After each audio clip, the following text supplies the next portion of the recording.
በጣም አፍቅርሃለች። ያንተን ባላውቅም ሲጀመር እኔ ከሷ ጋር ፍቅር የሚይዘኝ ይመስልሃል እንዴ? ማለት እስኪ ምን ያንሳታል? ቆንጆ እኮ ነች። ቆንጆማ ናት፣ ግን ከኛ ጋር እየዋለች ሱሷን እያራመደች የአራዳ ቋንቋ እንደ ወንድ እያወራች ሚስቴ ላረጋት አስበዋል? አንተን አፍቅሬ ካንተ ጋር ለመዋል ስል ነው ሱሰኛ ሆኜ የቀረሁት። በደካማ ጎኔ ገብተህ ጉድ አረከኝ። አሁን ተጋብተን አብረን ልንቅም ነው እንዴ? እኔ ከሰማሽ አይቀር ማለት ነው ለራሷ ክብር ያላትን ሴት ነው የምፈልገው።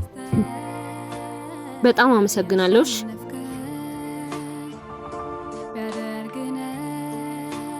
ረዱ በጣም አመሰግናለሁ። በጣም ስላሳዘንሽኝ በጆሮሽ እንደሰሚ ብዬ ነው የጠራሁሽ። ድሪል ስለዘፈንሽ፣ ስለቃምሽ፣ ስላጨሽ አራዳ አትሆኝ። የትኛውም ወንድ ስርዓት ያላትን ሴት ነው የሚመርጥ። ሁሉም አንቺ ፊት ቢያስመስልም መጣሽ ደግሞ ያቺ ሱሰኛ ነው የሚልሽ።